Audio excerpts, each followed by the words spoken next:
бардық қыздар таң қаламын азыр. Көшеде шундай кетіп алсаң өткенде екі қыз сөйлесіп кетті. Ай, Жако, подожди, именно сага айтып жатам. А вчера, короче, мама менен папам айтты, мамам завтра вечером группалаштарым придет. Десе, мама айтады, зачем үйге, лучше кафеге чакырбайсыңбы? А үйде шарт жоқ, внутри үйдің için пылесос менен чистить етіп, гряздарды арчы устала болгача. Ну, которая соседкабыз бар ғой, Майя. Ошоны кафесіне приглашать етсең, мне хорошо болмок деп. Десе жанындағы подружкасы андан өткен демеген, не дейді?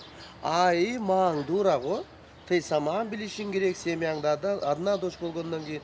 Потому что ойлан, поэтому состояние хорошо эле ғой деп.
Кыздарыбыз жарым орысша, жарым кыргызча, накта кыргызча сүйлөгөн. Эми бул айып эле күлдүрүш максат эмес, баягы мааниси бар, баягы мимика менен элге жакка болмосо мимика менен көргөндө күлө беришет.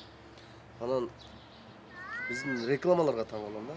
Мисалы үчүн мага ушундай таасир калтырбай, окшош болгондой сезиле берет да рекламаны көрүп алсаң. Мисалы үчүн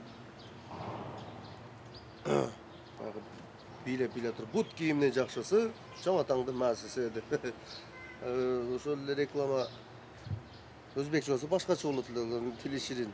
Мисалы үчүн кыргызча эле рекламалардан да кайсы бар? Доктор Мом. Доктор Мом. Доктор Момду сатып алып ушундай рекламалар бар. Өзбекчеси Доктор Мом. Яталдан сабарали вазипа. Башкача да. Ошундай сезилет. Мисалы үчүн нелерди айтсам, мен бир баягы Татаулан деген досум бар. Өзүн кыргыз сезип, баягы манасын баш кийиминдей кийип алып, рэп айтып жүрөт. Мен ошо Татауланга, Татауландын ордуна кантип ырдайт элем деген суроо туулат да. Мисалы үчүн Татауландын ордуна мынтип ырдайт элем да. Уй дегенде корова дейт, жол дегенде дорога дейт, бала десе мальчик дейсиң, чүкө десе алчык дейсиң, кымбат болсо дорогой дейт, жаш кишини молодой дейт, а бир деген совесть болот, адам баян повесть болот, кара сөздү проза дейт, кара жанды гроза дейт, кудук деген колодец, азамат молодец, 100 дегенди 100 дейсиң, кой болсо 100 дейсиң, кургак деген сухо болот, кулак деген ухо болот, чыны пыны товар болот, чырак деген фонар болот, листок эмес барак деп жүр, расческаны тарак деп жүр, устав болсо адат деп жүр, урок дебей сабак деп жүр, кеткин деген пошол болот, кеп билбеген позор болот, адрести даректешет, костушканы данектешет, акцент деген басым болот, акынырга жакын болот, мамалаба аппа болот, папа деген ата болот, тарбиясы жакшы балдар, так сүйлөсө таза болот. Кум электи грохотет, чыканакты локотет, висок деген чыкый болот, билбегендер быкый болот, аян деп жүр плошат дебей, жылкы деп жүр лошат дебей, чор баскан кол мазол болот, элчи деген посол болот, эшек деген асел болот, балта деген топор болот, терек деген тополь болот. Остановка аялдама, доклад деген баяндама, өзгө тилди билгин бирок өз тилиңди жамандама, гряз деген баткак болот, сечка деген акшак болот, кыргыз тилин билбегендер кыргыз эмес акмак болот, ушундай рэптерди бир жаштарга жага турган бир сатираларды чыгарып атам буюрса. Эми ушул элдин айтайын деген оюн сахнадан чагылдырыш максат. Ошо айтып койдум. Мисалы үчүн кетти. Мына бизде тилдин 20 жылдыгын белгиледи да былтыр.